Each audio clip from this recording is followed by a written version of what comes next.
لە ڕووناڵی کوردستان 24 لەبارەی 3 ساڵی کابینەی نوێمی حکوومەت هەرێمی کوردستان بەردەوام دەبین. باسی ئەو کار و پرۆژانە دەکەین کە لە کابینەی نوێمدا ئەنجام دراون و کاریگەریەکانی بەسەر سێکتەری بازاڕ و بازرگانی و بەرهێنان چی بووە. ئێستا باسی کەمکردنەوەی خەرجیەکان دەکەین لە بەرامبەردا چۆن داهات زیاد بووە. ئەو بڕیارانەی کە دراون لەلایەن سەرۆکی حکوومەتەوە تا چەند کاریگەریان هەبووە لەسەر بازار بژێوی ژیانەی خەڵک و بە تایبەتیش کەمکردنەوەی ئەو خەرجانەی کە پێویست نەبوون و لە بەرامبەردا چۆن داهات زیاد بووە، بە تایبەتیش لە 6 مانگی ئەم ساڵدا چۆن توانراوە موچە بۆ موچەخۆران و فەرمانبەران دابین بکرێت و لەلایەکی دیکەشەوە قەرزی کۆن بدرێتەوە کە ملیارێک و 500 میلیۆن دلار قەرزش دراوەتەوە. ڕێباز حەملان یاردەدەری سەرۆک وەزیرانی هەرێمی کوردستان لە سلێمانی و ڕاستەوخۆ لەگەڵمان دەبێت. کاک ڕێباز ئەم کاتت باش، دیارە حکوومەت هەرێمی کوردستان بە تایبەتی لە کابینی نوێم ئەو بڕیارانەی کە داوێتی سەرەتا بۆ کەمکردنەوەی خەرجەکان وە چاکسازی بوو بە شێوەیەکی گشتی بۆی بتوانرێت ئێمە مانگانە موچەخۆران و فەرمانبەران بدەین. ئەو سیاسەتە تا چەند سەرکەوتنی بەدەستێنا و بابەتی کەمکردنەوەی خەرجەکان تا چەند هاوکار بوو بۆ حکوومەت؟ ئەم کاتەی جەناب و بینەرانی بەڕێز باش بە بۆنەی جژنی قوربانی پیرۆزەوە سەرەتا پیرۆزبایی لە جەنابتان و تەواوی بینەرانی بەڕێز و خەڵکی کوردستانەکەم و پیرۆزبایی لە حاجیانی کوردستانەکەم. ئینشاءالله بێتە مای خێر و خۆشی بۆ هەموو لایەک و هاوکات لەگەڵ یادی دروستبوونی سێم ساڵەی کابینەی نوێمی حکوومەتی هەرێمی کوردستان جارێکی تر هەر پیرۆزبایی لە خەڵکی کوردستانەکەم کە سەرەڕای هەموو ئەو کێشە و تەحەدیاتانەی کە ڕووی لە هەرێمی کوردستان کرد. کابینەی نوێم لە ڕۆژی سوێند خواردنی لە بەردەم پەرلەمانی کوردستان و لە کاتی خوێندنەوەی پەیامی جەنابی سەرۆکوەزیرانی هەرێمی کوردستان بەڕێز کاک مەسرور بارزانی کە بەشێکی زۆری هەموو ئەو خاڵانەی کە لە ناو بەرنامەی کارەکە بوو جێبەجێ کردووە یاخود لە جێبەجێکردنایە. طبعاً من پێش بچمە سەر پرسیارەکەی جەنابەت چەندین جارەمە مەوتۆتەوە ئێستاش جەختی لێکەمەوە کە کارنامەی کابینەی نوێمی حکوومەتی هەرێمی کوردستان کارنامەیەکی هاوبەشە لە نێوان هەموو ئەو لایەنە سیاسیانەی کە بەشدار بوون دەپێکێنانی کابینەی نوێمی حکوومەتی کوردستان لە پارتی دیموکراتی کوردستان، یەکێتی نیشتیمانی کوردستان، بزوتنەوەی گۆڕان، حیزبی سۆسیال دیموکراتی کوردستان، پێکهاتەی مەسیحیەکان، پێکهاتەی تورکمانەکان، هەموو ئەو لایەنانەی کە بەشدار بوون لە پێکێنانی حکوومەتی هەرێمی کوردستان بەشداریش بوون لە نووسینەوەی کارنامەکە و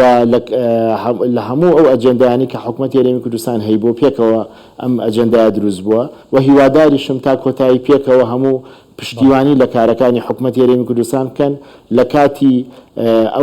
لەو کاتانەی کە حکوومەت تووشی قەیرانێگە بێت یاخود زەختێگێتە سەر حکوومەت هەموو پێکەوە شان بەنابەرشانی ئەو مەسئولیەتە. وەکو جەنابەت باسی کرد من نامێ بچمەوە زۆر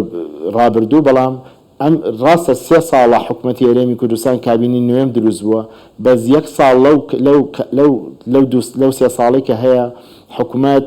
لە بەردەم قەیرانێکی گەورەی کۆرۆنا بوو کە قەیرانێکی گەورەی جیهانی بوو کە بەشێکی زۆری کاتەکان حکوومەت دەوامی نەکردووە یاخود کەرەنتین بووە یاخود زۆربەی خاڵە سنووریەکان مەتاڕەکان هەموو لە کار کەوتبوون. کەواتە ئێمە لەگەڵ ئەزمەی کۆرۆنا ئەزمەیەکی گەورەی قەیرانی داراییشمان توش بوو لە هەمان کاتە، چونکە هەموو ئەو ڕسوماتانی کە بەهۆی وەزارەتەکان و حکوومەتەوە دەستمانەکەوێت وەستا ئەو داهاتانی کە بەهۆی مەتاڕەکانی دەستمانەکە وەستا هەموو ئەو داهاتانەمان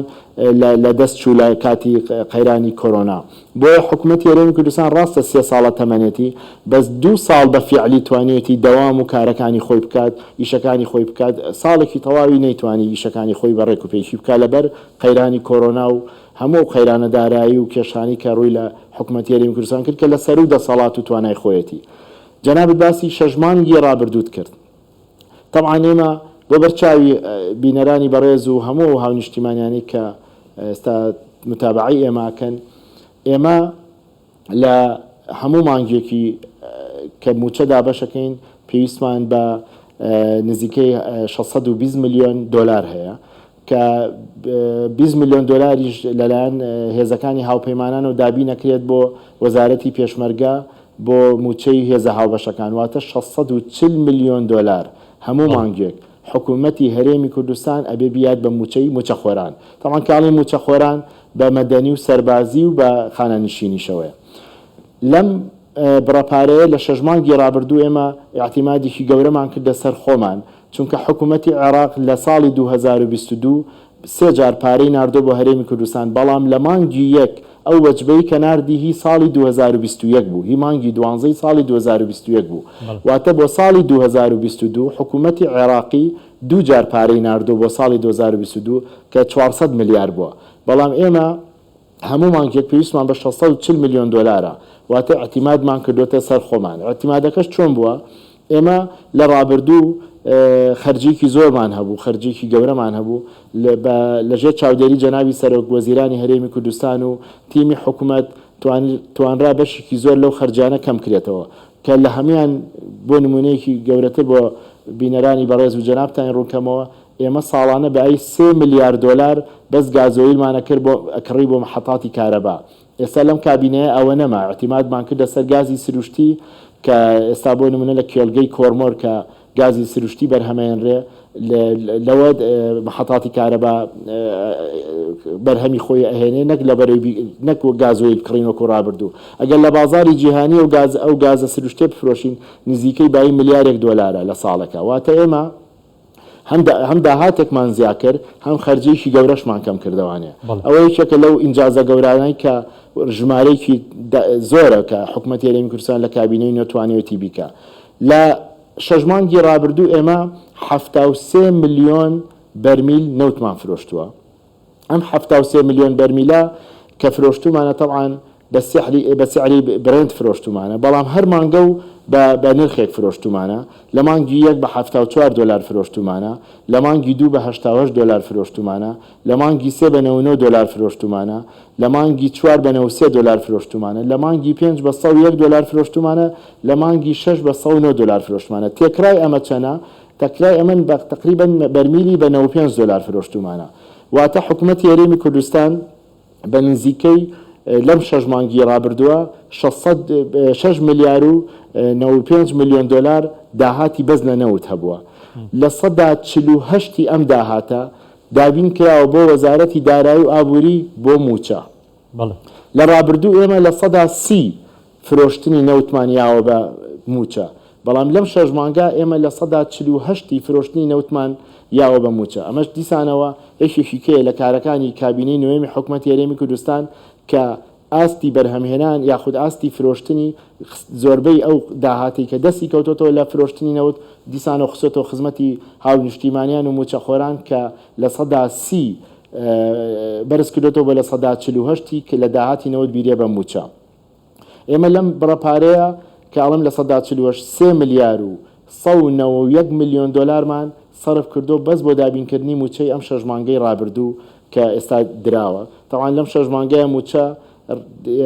لە کاتی خۆی دراوە و هەروەها بەبێ پاشەکەوت و بەبێ هیچ لێبڕینێک دابش کراوە بە مەزبوطی لەو بڕەپارەیە کە ئێمە دابشمان کردو بۆ موچە تەنها 400 ملیاری هی حکوومەتی عێراقی ئەوەی کەی هەمووی هینی داهاتی نەوت و داهاتی ناوخۆی هەرێمی کوردستانە طبعاً بۆ بەرچاوڕوونی جەناب و بینەرانی بەڕێز ئێمە لە داهاتی ناوخۆ یعنی کاپیڵن داهاتی غەیرە نەوتی بە تێکرایی مانگانە 200 ملیۆن دلارمان دەسەکەوێت لە باجەکان لە گومرگەکان لە دەواازە حدودەکان لە مەتاڕەکان لە ڕسوماتی وەزارەتەکان بۆیە اعتیمادی گەورەمان لەسەر داهاتی نەوتە و لەسەر ئەو داهاتەیە کە لە نەوت دەستمانەکەی و هەروە اعتیمادی عێراق و هەرێمی کوردستانیش لە 95 لەسەر داهاتی نەوتە نەک لەسەر داهاتی کاگڕێباس لەبارەی خەرجی و داهات ئەنی ئێستاش حکوومەت باسیەوە دەکات دەڵێ خەرجەکان زۆر زیاترن لەوەی کە داهاتەکەی مانگەنە دەگاتە دەستمان ینی بوونی بەرزکردنەوەی داهاتیش ئەم هەوڵانەی کە دراون لە کابینەی نوێیەم تا ڕادێکی باش داهات زیاد بووە بەڵام لە بەرامبەردا خەرجەکانیش زیاد بوونە بە تایبەتی ئەو پاڵپشتیانەی کە حکوومەت بەم دوایانە بۆ بابەتی گاز و سوتەمەنی دەری کرد بۆ پاڵپشتی لە بازرگانان هاوردەکردن وەکەمکردنەوەی نرخی کاڵا خۆراکیەکان ئەمانە هەمووی پاڵپشت بوون بۆ ئەوەی بتواندرێت ینی داهاتی ناوخۆیی بەرز بێتەوە ینی ئەو پاڵپشتیانەش